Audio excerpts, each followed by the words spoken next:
Hello, and welcome to this edition of the Clarendon Chronicles Podcast. My guest today is Angela Topping. Angela brings many years of leadership and team building experience into her own coaching and mentoring practice.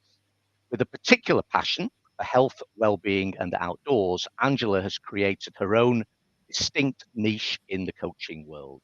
Building on her MSc master's degree specialism, she coaches and guides people along their own journeys of self discovery.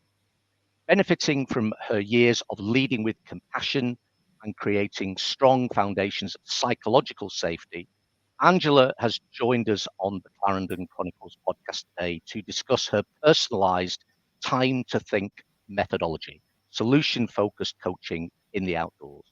Angela, great to see you again. For the benefit of my Hi, audience, Jeremy. we probably should declare that we were actually fellow students of the MSc Master's Degree cohort in coaching and mentoring at the wonderful Newcastle University in the UK.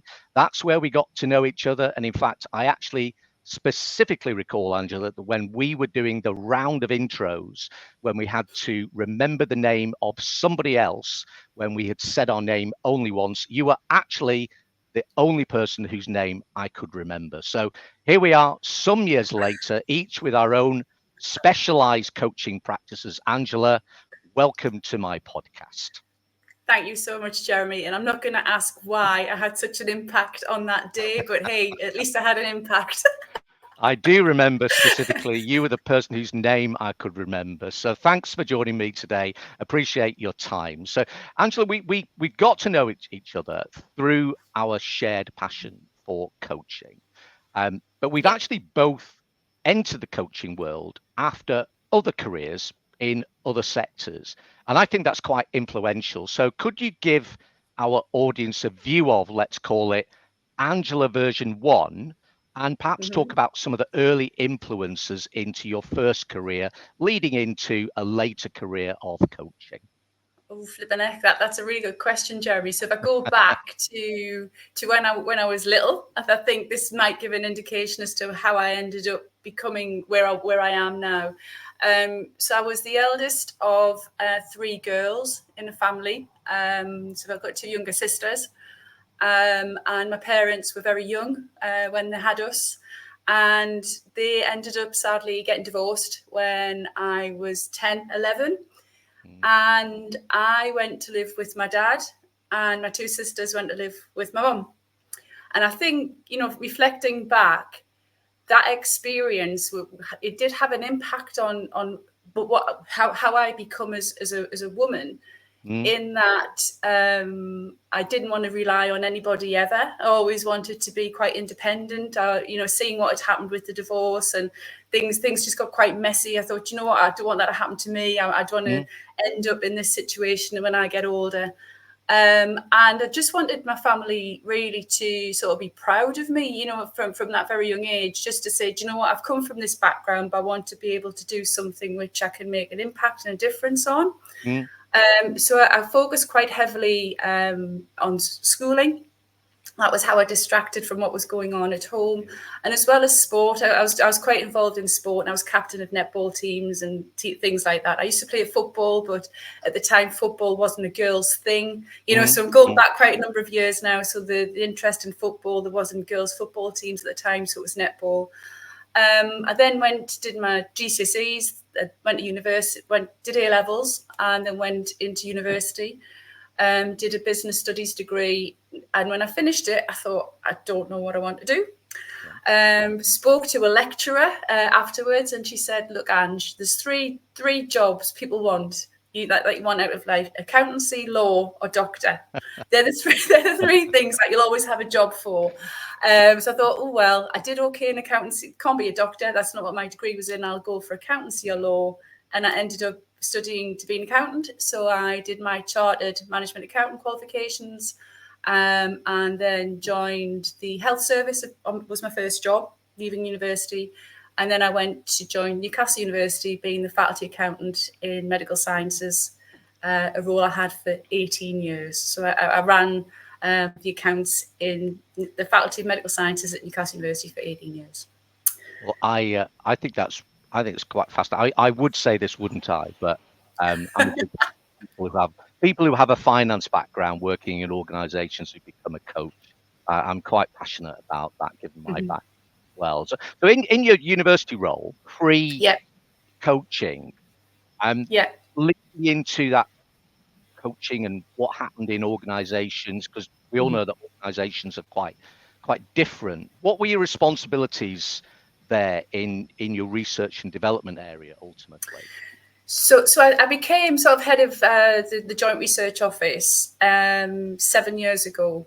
So I was Mm, an accountant for 18 years, and then I took a sideways move to head up the Joint Research Office. And the mm. reason for that was because I got to a stage in my accountancy career where I thought, you know what, when I grow up, I don't want to be an accountant anymore. And I Yeah, think what I has reached happened I is, reached that point as well. yeah. I fell out of love of being an accountant. And Yeah. again, reflecting back, why was that? When I joined the university as an accountant, the world was different. Student fees weren't what they are now. It was a Yeah. case of where students went to university, it was £3,000 a year. The funding models for university was completely different. And as time went on, it became more of a business rather than an academically driven function. And that was what I was passionate about the quality of the education that the students were getting, how that research informed teaching was happening. The research that we were doing was having a huge impact, not just at Newcastle, but on the world. And I just got to a point where I wasn't enjoying it anymore. I loved doing the long-term business planning, being involved in multidisciplinary teams to develop things. But the day in, day out, the monthly accounts, I just didn't like it anymore. And it wasn't a numbers thing. I was focusing more on the purpose, the point. And that was what I wanted to do. So I took the sideways move into R&D. And that role actually, I did that for 7 years, and that to me it was a risk, hanging up my accountancy badge, my Mm, letters, to say, do you yeah. know what, that's not my identity anymore. My parents were saying, well, what are you going to do? And I was like, it's not what I want to do, it's who I want to be. And that again comes into the coaching aspect. If we are more than job titles and roles, and that we'll probably come on to that a bit later on. But moving across into doing that, it just made me realize a bit more what my values and how I could be the best version of me. And it was about using my experience to create teams that worked across boundaries to do something which was really special. I think some really good points that you raised there, and I'll draw out a few Yeah, for the conversation later as well, because you mentioned a yeah, purpose, you mentioned the fact that there was something else going on beyond the job title, um, and I think yeah. those are really important points and ones that I work with as well in my own coaching practice. You also mentioned it working within the university. How did you find working with stakeholders? As a coach now, we work with multiple stakeholders. What was it about the stakeholders that what did they play a part in any of your thinking at any point? They did, and they still do actually, because obviously working with different stakeholders with different backgrounds and different drivers for what mattered to them, when in fact what you were trying to do was what mattered to everybody, and they weren't necessarily going to be the winners of everything. So it was focusing on, okay, and we've got to deliver this thing, whatever that thing may look like. We're all signed up to deliver this thing, but nobody's going to be the one person who claims credit for it. It's a shared approach. And that's quite difficult when some of the indicators for success, particularly in academia, were how much grant income you can bring in, being the first author on a paper. That's what their measures of success look like. But that's not necessarily the success of projects. So it's a case of just understanding what's going on in their world, what pressures they've got, being mindful of that, but also focusing what the point is. So coming together to deliver something which is really, really special. So it's from a stakeholder perspective, it's understanding, where they're coming from, what position they're at, and then saying, okay, then how can we sort of nudge along together to deliver something which has an impact on more and has an impact on society as a whole. I think you you've reminded me of some of the reasons I did my research project as well, because talking about Mm-hmm. stakeholders there, one of the things that I found whilst going through the qualification period was that coaching and mentoring seemed to be something which is desirable by a lot of people, but you actually probe organizations and leaders about why, and it begins to come a bit fuzzy. So that idea of why are you doing things? Is it for the individual? Is it for the team? Is it for the team of teams? Is it to gain a balanced scorecard set of metrics to achieve a particular purpose? And my specialism was in the reasons. What do you want to achieve? How would you evaluate it? What are the measures of success? So like you doing the 12-month piece of work, I did 12 months on that and evaluation and found it really interesting that there's an enormous range of the reasons why people do coaching, and just so critical to work out why you want to Why? do it in the first place. But you referenced in or we referenced in the introduction, Angela, the outdoors, passion for health, Yeah. well-being, and the outdoors, and you've begun to focus upon that as your specialism in coaching. So Yeah. where did that passion come from? And you talked about football and captain the netball team, and my background was sort of captain the football and cricket team. So where did that passion come from, and how has it stuck with you? Because I happen to know, because you post pictures every weekend, Angela, that you're in the Lake District a lot, aren't you? So this passion for outdoors isn't just a banner Yeah. headline. It's quite real for you, and you're running as well. Yeah. So it helps me with my own health and well-being, to be honest with you, Jeremy. And that was so important for me during the pandemic. And just to, should I talk about what happened during the pandemic, and Please, yes, yes. yeah.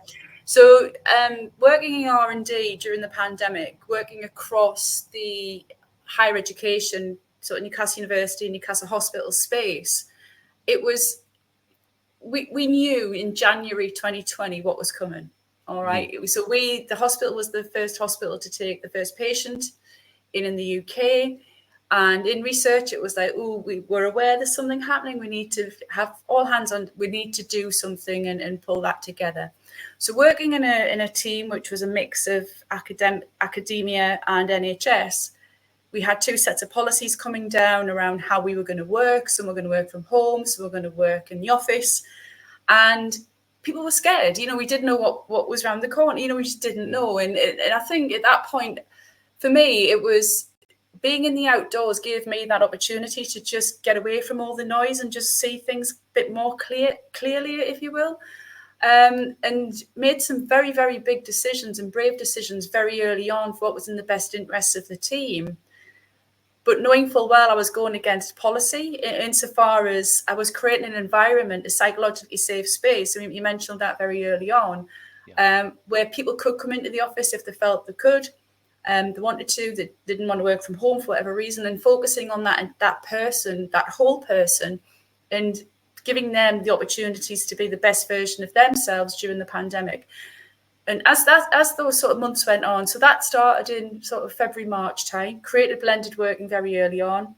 By December 2020, we were one of the first sites in the world to administer the COVID vaccine. And at that point, I remember going over to the lakes just for a bit of headspace, and this moment of clarity just hit me. And for me, it was just where there was silence, where I could process my thoughts and I could just let things out. And is it exercise that I love? Probably not. I think it's the outdoors, but using the outdoors to do exercise in that order. So I've always exercised. It's always been part of my life, but I get more joy of doing it in the outdoors and doing in the pandemic, the gyms were shut. So we did outdoor gym. And I loved that because it was being in the outdoors. And that was when the penny dropped. It was the outdoors that I really was the valued. time when it was the outdoors and the coaching and the best version of yourself. Came from. And so all of that was that the moment then, Angela, which was, you know what, I'm going to be a coach. Yeah. So it was in December. I remember it well. And it was December 2020. But literally, like I said, the vaccine had been administered. But at the same time, I could see what was happening to the workforce in the NHS. They were getting burnt out. They were working flat out for this, for COVID. We were doing our best to do that. But their health and well-being was being compromised because of that. And in a service which was already overstretched, vacancies, highest level of sickness is down to anxiety and depression. this was going to be the next big thing. How can we make sure the workforce in health and care are well? And in the lakes, I just had this moment and I just burst into tears on the top of a hill, and I just thought, what, I can't go back to the bureaucracy that I've been doing this isn't about process and hierarchy. This is about people. And what can I do from everything I've learned in the last 26 years to support people to flourish and be the best versions of themselves? Because a lot of the things, if they have the time to think about it, again, this was something, they can work out what they can do. They're in control of more than they believe. And it was that moment where I took the decision, right, what are you going to do about it? There's probably a bit of self-coaching going on there, okay, what are you going to do then? Because you can't go back to the way things were. I took the conscious decision to look to do a coaching qualification. Didn't know what that looked like. Became a mental health first aider and also became a volunteer Samaritan as well. So they were the sort of three. And I also did my qualification to be a personal trainer. So I could actually do things from a physical perspective in the form of PT, but also from a mental perspective in the form of the coaching. And that was where the whole thing came together and started to sort of gel and come into something in early 2021. So that's where it came from. I had my stroke moment. Sounds like a plan. Sounds like a plan, Angela. It's interesting what you said actually about, let's call it resilience, because I think, as you know, I do some executive education around leadership and a few other things as well. When I'm doing one-to-group, when we talk about leadership and we talk about characteristics of leaders in the 21st century post-COVID, I probably have 75% of leaders, aspirational leaders, talking about being an influencer, a coach, rather than command control. They talk about influencing, creating the psychological safe space, creating the environment where everybody has got a valued opinion. And they all refer to it's important to be resilient as well. However, the other 25% who've had a different experience in the last 5 years talk about, can I just put my hand up and say, actually, being resilient for so long during that period has actually had a knock-on impact. Yeah. And it's been really interesting to hear them say, actually, it may well have been really the right thing to do at the time, but it's had an impact going forward. Yeah. And being resilient for so long, in whatever role it is, in whatever sector, at some point, there needs to be some kind of release valve, doesn't there? So, right. Can you I, had can a I plan. Can I just get a prop there? Sorry, I'll just get. So this, I don't like the word resilience, right? And the reason being is this. So it's like a shatter ruler, right? And you can bend. You can be as resilient as you can. You can. Yeah, I'm trying to be as flexible as I can, but at some point that ruler's going to snap. And that, for me, was what I was witnessing in the NHS. People's resilience was just getting to a certain point where the environment and the culture they were working in was not sustainable. So it doesn't matter saying you need to be more resilient. I can't. My resilience, I'm ready to break now. And that's where burnout happens. And I could see that coming, the resilience. Yes, we've got to be more resilient. But at some point, you just say, I can't. There's only so much I can take and the ruler's going to snap. So, sorry. But it was just something, I just knew there was a ruler there. I just had to get it. So you've got your plan, you've got your qualification in plan. And we both know, though, because we've got that slightly similar background of having another career ahead of being a coach, that the coaching and mentoring is still quite young, still quite unregulated. Some observers see it as a profession, some as a vocation, some between the two. And you've got the thousands of people on LinkedIn who just change their banner headline and become a coach, which I'm sure frustrates you as it frustrates me as well, because there's a reason why there is a huge wealth of academic and practitioner research and why you and I did our work on coaching and mentoring. So how did you set about putting all of those things together you just described, and then coming up with your coaching philosophy and your own audience? How did you put that all together and bring us up to date as to where you are now with that? So I don't think I could have done any of this without the support of my family. I have to say that to start off with. I've got a husband who I don't know how he puts up with me some of the time, but he does, and two great kids. And to make a decision at the age I was to say, do you know what, I'm going to go back into study, and it's going to be on top of my day job. And that meant a lot, and making that huge commitment. I knew it was something that mattered to me, and therefore I was going to make a jolly good go of it. And my philosophy around it all was that I've got so much lived experience, working in sectors which are very hierarchical. You mentioned command and control earlier on, Jeremy. The issue of the old power, which is what that is, versus the new power, which is the way the world is going towards, flatter structures, decisions being made quicker and not seeking approval, creating that psychological safety. All of that was stuff that I believe in and is aligned with my North Star, my values, and that for me, the philosophy for me is around what do I believe in and what do I not nudge from. So for me, it's a case of, okay, what do I believe in? Equality. Inequality is just really, and I'll come on to the business structure, I'm setting up at the minute. In relation to, the health and well-being, if you don't have that foundation of being well, whatever well looks like or feels like to you, then you're not going to be your best. You're not going to be at your best. So how can that actually be part of the coaching? But also to give back to those who are, my experience of glass ceilings, glass labyrinths, call them what you will. You get to a certain point in your career as a woman where you can only well, for me, my experience was I couldn't really go much further. And how can I share that as a coach with others who are coming up, and how I can help unlock some of the blockages that I've come across in my career, and hopefully start changing mindsets around what work is as a social construct. Because at the minute, like you said before, 75% of the people who you're sort of working with, they believe in the new world. But we're still in an old world sort of bureaucracy, aren't we? And it's how can we actually make that happen? So for me, for my philosophy, there's always going to be an aspect of the safety, the trust aspect, which is so important. Health and well-being always being a key part of it. And creating that environment where people can explore things and not feel judged, and there's no such thing as it's your thought, your life, and how can I support you along your own journey? I'm really interested in how you put that together, because you talked about the outdoors as being fundamental. So talk to us, Angela, about your brand, because we talked about time to, and I recall when we both spoke to our tutors on our course, and I remember vividly them saying, choose something, because you're going to be working on this for 12 months research, almost like a mini PhD.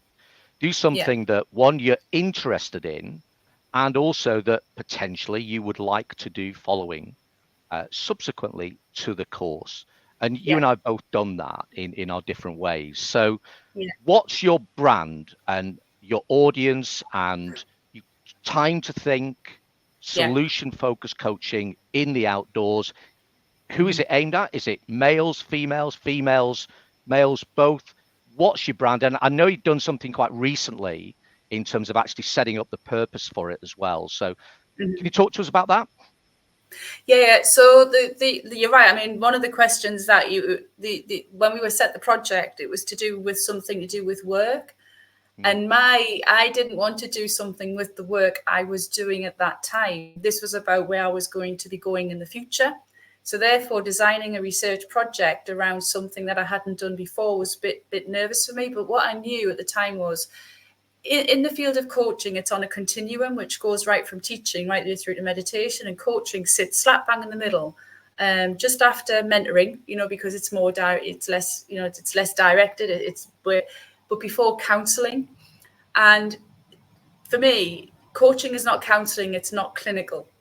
But from my experience of working in the NHS and from talking to friends and family over the years, not everybody needs a clinical intervention to support their well-being.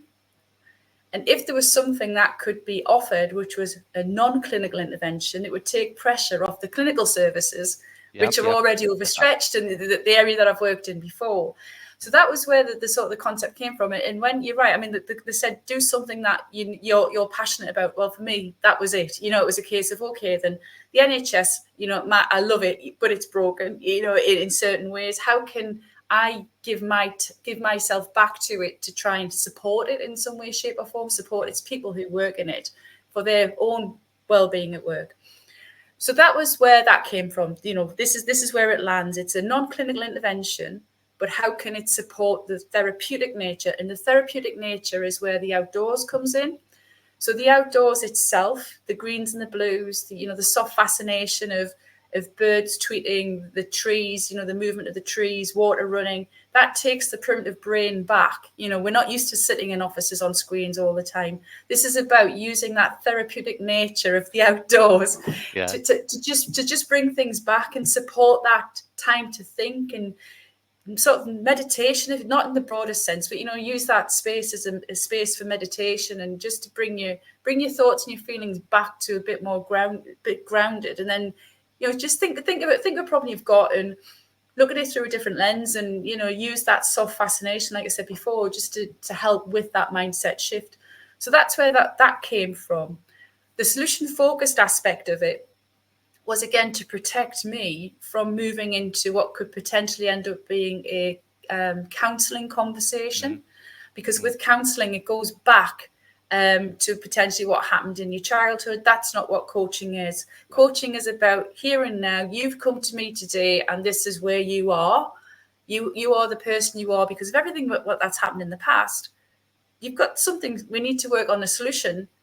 We can't unravel the past. It's here and now, and how do you move forward? So that was the solution-focused coaching aspect, to make sure it was coaching and the boundaries between coaching and counselling, and then using the outdoor space. The bit that I then tagged on at the end was with women who are in health and care roles. And the reason I did that for the research itself is because within the NHS and care systems, 70% of the workforce are women. And because there's such a demand on them and other roles that they may have, they might be mothers, carers, other bits and bobs. How could this potentially support them, which is the majority of the workforce, to stay well at work? So that's where the concept came from. But I will work with men, women, individuals, groups. It's just anybody really who would really benefit from partnering with the outdoor space to support their mindset and how you move forward and unlock some challenges they may be experiencing in any part of their life. It doesn't matter if, and you know yourself, Jeremy, through coaching, somebody will come to you and say, I've got a problem, I'm struggling with confidence. But then when it's got nothing to do with, it's something completely different once you get into it. I'm ahead of you. Yeah. And actually having that, it's got nothing to do with it. Again, the skills from Samaritans, I know some of the conversations I have on there, they'll present with something and it's nothing, it's something completely different, and that they've automatically come to the conclusion that's what it is. So it's giving that space, using the outdoors to just challenge some of the thought processes as well. Yeah, I think you've articulated it really clearly in terms of solution-focused, time to think, partnering, let's say, with the outdoors. A couple of points I drew out of it for our audience today as well is that you mentioned the difference and the barriers, I think, between coaching and counseling. And again, for anybody thinking about coaching and mentoring who is listening, choose your coach carefully, because you and I both know that we would subscribe to a code of ethics in coaching and mentoring, and we have our barriers, and we will have a supervisor that you and I could take our issues with a coaching relationship anonymously to a supervisory level as our regulator, as it were. And I guess many people don't realize that exists in the coaching and mentoring world as well. So I think really important to choose your coach carefully with building your rapport. And I experienced exactly the same thing as you, in that people come to you with an issue, and it might be 2 or 3 sessions in before actually you realize it's a whole different set of issues. And it's not about what happened in your childhood. As you say, it's the here and now, the series of conversations about an issue or a selection of issues, whether there's an element of mentoring experience where we can have walked in their shoes, as it were. But you've taken it one step further as well, I know, Angela, because you've actually set up a different style of company. So how's that come about and what is it? So the company I've set up is a Kick, which is a community interest company. And the reason for doing that is because coaching as a profession, as a service, whatever you want to call it, has tended to be aimed at those in organizations in a position in a hierarchy. Yeah.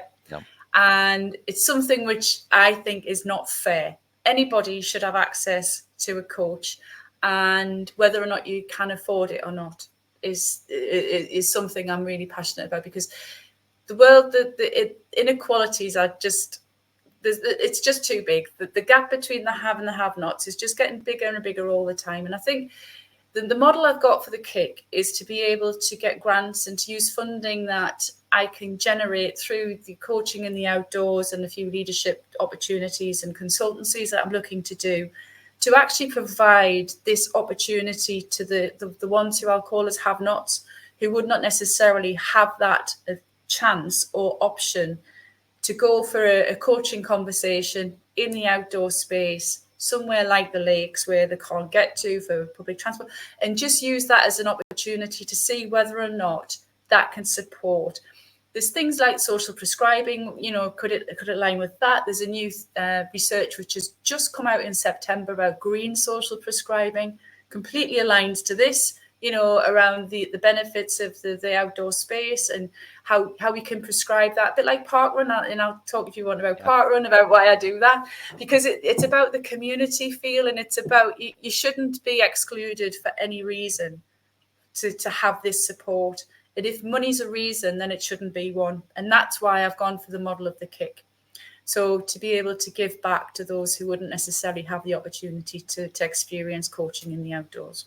What a fantastic approach as well. And I'm glad you raised the issue about who receives coaching as well. So you know that my specialism was about how leadership coaching and mentoring would be evaluated by an organization. And the reason I did that is because I didn't think there was any kind of consensus. And that's exactly what my research proved. But one of the really strong things that came out of that was a sense that from everybody I spoke to, how can we make coaching equitable to everybody?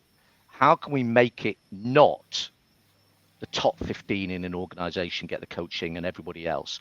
And the things that came out of my research were around, can you set up an internal, maybe it's independent to begin with, but it then becomes a cascading waterfall where the people who get coached become coaches themselves internally, and you get that equality over an organization where, and I think a few people said almost the same thing in a different kind of phrase, but it was, how can we make sure that everybody in an organization is touched by coaching and mentoring in at least one way? And whether that's having a set of behaviors and values that are deemed to be the things that we're trying to get out of coaching and mentoring, and not just the improvement in financial metrics, improvement in HR metrics. If we can get everybody signed up to and exhibiting values and behaviors, then that was an evaluation success of the coaching and mentoring program. And that came across really strongly in the research that I did, but very consistently. So, and you mentioned parkrun. So I've got a couple of things to ask you, because you mentioned parkrun, and which I see from LinkedIn you do virtually every week, I think, if not every single week. And then I've got perhaps a slightly unrelated question, but when we were setting this up, and I talked to you about creating the screen and going into the studio, things like that, and we talked about putting your title up there, Angela Topping Coaching Consulting, and I said, are you going to put your initials after it? Because you and I worked pretty hard for those initials, and you actually said, no, ask me about it on your podcast. So I'm asking you about it on your podcast. So talk to me about parkrun, and then why you haven't put MSc after your name, Angela. and GCMA, CGMA, blah, blah, blah, blah, blah. Yeah, all that right. lot. Okay, Yeah, we'll all talk that. about parkrun first. Yeah, so parkrun is something which I've been doing it for 8 years. Yeah. And I've met some fantastic people through parkrun who've become good friends of mine. And you know, it's just one of these events which is free. For me, it's the community spirit, which again aligns to my values. That, you know, people turn up to this event, it's free. It doesn't matter how fast you run, how slow you walk, it's there, and there's no judgment. And for me, it just sets up the weekend just perfectly. And you can set different challenges up. So I'm currently doing a challenge at the minute where I'm trying to get 50 different park runs in by the end of this year, and I will do that. I'm on 44, I think, at the moment. So I've got a bit of tourism to do by the end of the year, but I set a target and I'll achieve it. It'll happen. And for me, parkrun is just a part of my life, and it's about how you get these behaviours to then be built in, and it's something that is part of your everyday life. Similarly, you know, things around when you have coaching conversations, you know, that mindfulness, you know, go out for a walk, have a think. That could potentially be something which is then ingrained and embedded in somebody's life going forward, and that gives them the opportunity to then pass that. Take some time to think, you know, go and have a walk, you know, have a conversation. There's nothing wrong with having a conversation, a walkie-talkie, as we called them in the pandemic, you know, outside of the office, because you're more free to talk in that space. So that's why I do parkrun. I absolutely love it. In relation to the letters, this is me. Again, it goes back to hierarchy and power, and it's something I just don't agree with. And I've been in spaces before where I'm the only non-professor, the only non-baroness, the only non-lady, you know, and for me to go into that space and feel not equal, I don't agree with. And therefore, it doesn't matter what qualifications I've got or what letters I've got after my name. I'm Angela, and I'm Angela as a whole person. And yes, I might have these qualifications, but that doesn't define who I am. In a coaching conversation, it's a one of equals. And that's something I want to make sure that we have. I'm no better than the coachee, and the coachee's not. And it's how we work on that level playing field, regardless of the identities we've got. I have come to you as Angela as a whole person, and I might have all these letters and everything, but that doesn't define who I am. So that's why I don't like my letters. I've got them, and I'm glad I got them, but it doesn't define who I am. Angela, I already know I'm going to clip that 30 to 45 seconds there that you just mentioned as the highlight of putting this out in terms of promoting your appearance on the podcast. And it's interesting, one of my old CEOs at some point, I think he said something similar. I think I'd written a letter in the old days when he used to write letters to people. I put my initials after my name at some point. And he said something like, "You put your initials after your name." I said, "Yeah, but I've worked very hard for that thing." So, do you introduce people? Do you introduce yourself to people like that? Then, so you meet somebody, you know, at a restaurant or in a cafe or something like that, or doing a run or park run or something like that. He said, "Do you introduce yourself as Jeremy Earnshaw, Bachelor of Science, ACA, or something like that?" I said, "No, of course not." So, well, you put it on letters. So similar kind of thinking, actually, in terms of that equality, who you are, and being respected as being a coach, actually. So thank you for sharing that. Angela, Yes. what you have got under your name there is Angela Topping Coaching and Consulting. Yep. What's next, and how does the audience find out more about solution-focused coaching, time to think, in the outdoors? How do we get in contact with you? Have you got anything coming up? How do we get in contact with you in whatever way we can? Okay, so this is all still a bit of work in progress, Jeremy, because I left my job at the end of August, and we're now November. So I've been in the process of putting things in behind the scenes. So I can be contacted on LinkedIn. I've got my own Angela Topping Coaching and Consulting page on LinkedIn. And I've also got I'm on LinkedIn as Angela Topping as well. After an event I had in September with a group of women in the lakes, just to test out, what their thoughts, because I want to learn from who I'm working with, and that's how you get better. You have to get that feedback to constantly grow. And they suggested a Facebook page as well, so I've also got a Facebook page. So at the moment, I'm putting things out through there. So I've got sort of opinion pieces going out. I'm contactable through LinkedIn, and all the details are on my LinkedIn page as well as to how to get in touch. There will be a website very soon. I just need to get the headspace to get that written. So that's where I am at the minute. I'm very much looking forward to the future, because it is something I believe in, and it definitely aligns with my values. And I think, getting to the age I am to be able to have a go at this is something which, the feedback I've had from the volunteer coaching, the internal coaching I've done, the difference it can make to somebody it's just amazing. There's no better feeling than actually helping others to help themselves, really. And that's what coaching is, in that safe space. And because we lift everybody up, don't we? That's what it's about. It's not about keeping people down, and it's about, let's lift everybody up. And that's how we'll get the social change that we all aspire for. So yeah. Angela, I could feel my face lighting up there because I love it.